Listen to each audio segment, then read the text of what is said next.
Dans cette vidéo, je vais vous expliquer pourquoi le chômage est à 22% et non à 10% comme on essaye de nous le dire dans les médias ou l'État essaye de nous le dire.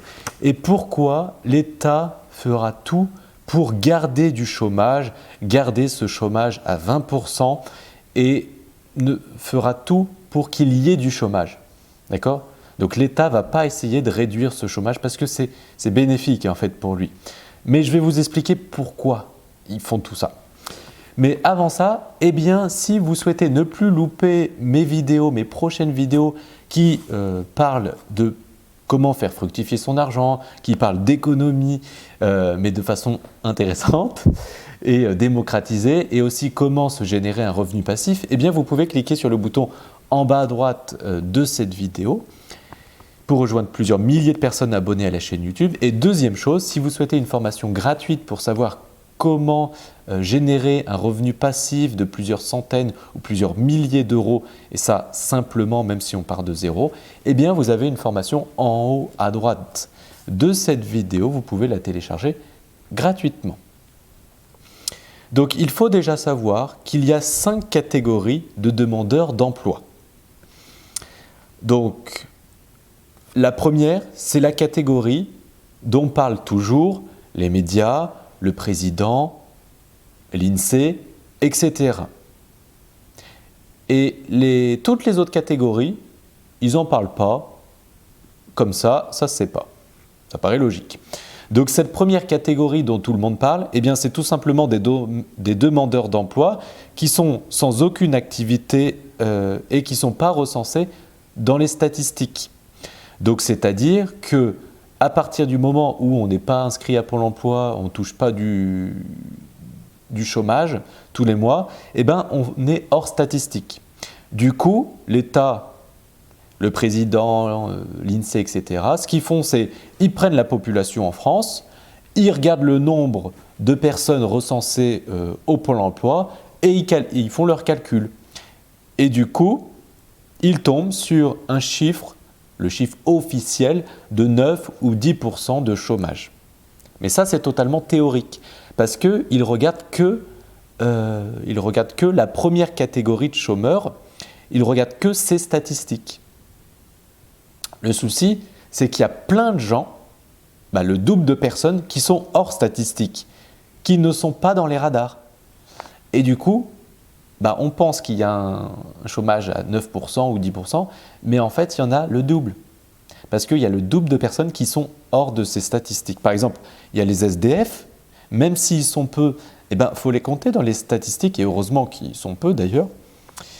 Il y a les personnes qui font des travails partiels obligés, ou des personnes qui travaillent peu d'heures dans le mois, par exemple 78 heures par mois, eux, ils prennent ça pour des salariés. Mais non, quand tu fais 3 jours de travail par mois, tu n'es pas un salarié, tu es une personne en recherche d'un travail.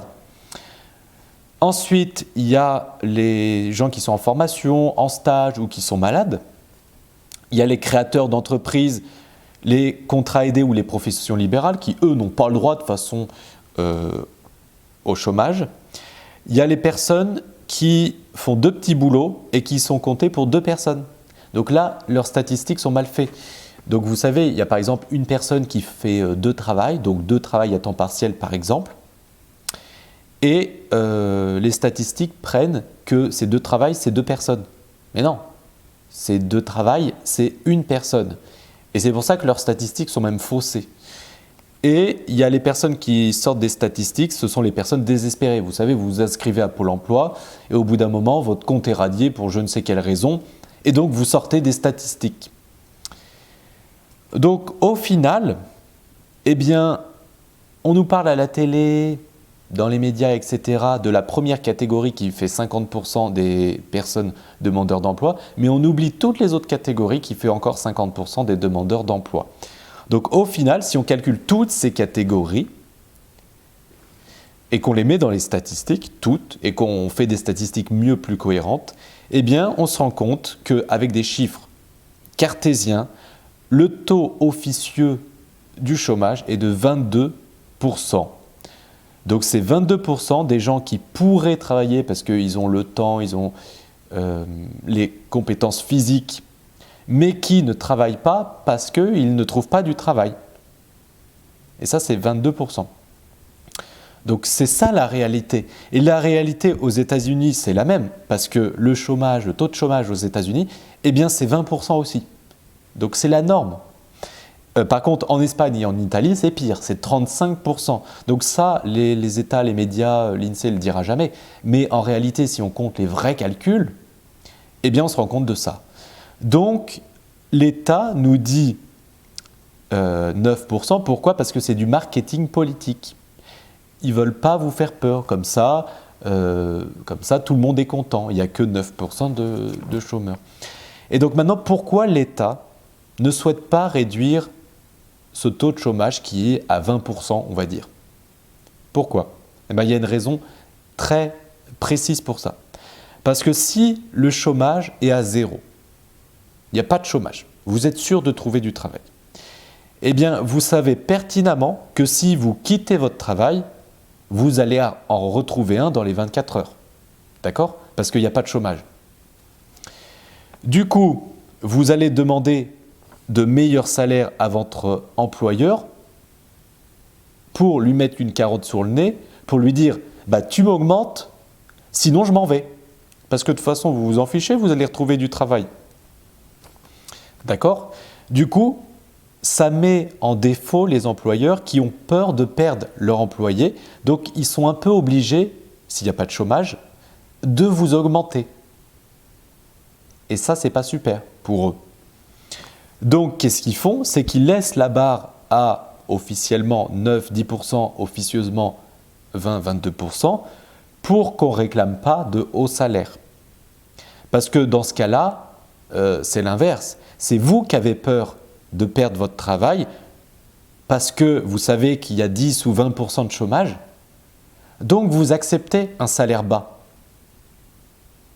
Et oui, est-ce que vous comprenez pourquoi l'État garde un taux de chômage conséquent, un chômage de masse? C'est pour cette raison, c'est pour que vous ayez peur de perdre votre travail et pour que vous acceptez un salaire bas. Et il y a même un taux qui a été créé par l'État, ça s'appelle le NERU ou le NERU. Ça s'écrit N-A-I-R-U, mais ça se dit NERU. Et c'est un taux de chômage minimum. Donc ils ont fait un taux de chômage minimum. Donc c'est impossible que le taux de chômage tombe à 0. Donc on est condamné à avoir un chômage de masse car l'État le souhaite et l'exige. Et a mis des lois pour ça, pour qu'il y ait du chômage. Donc la solution à ça, c'est que vous créez votre propre revenu, votre propre entreprise pour que vous soyez totalement indépendant de ce système. Donc pour ça, je peux vous aider. Il y a plein de solutions. Moi, c'est ma spécialité de faire fructifier son argent ou d'en gagner. Donc si vous souhaitez, je serai heureux de vous aider. Vous avez plein de liens sous cette vidéo pour que je vous explique comment moi je fais pour sortir du système et pour me créer moi-même mon salaire et que je ne sois pas dépendant d'un employeur et ni de l'État d'ailleurs. Voilà, donc je serai très très heureux de vous aider. Vous avez des liens sous cette vidéo et je vous dis à très bientôt. Moi, je vais boire un coup.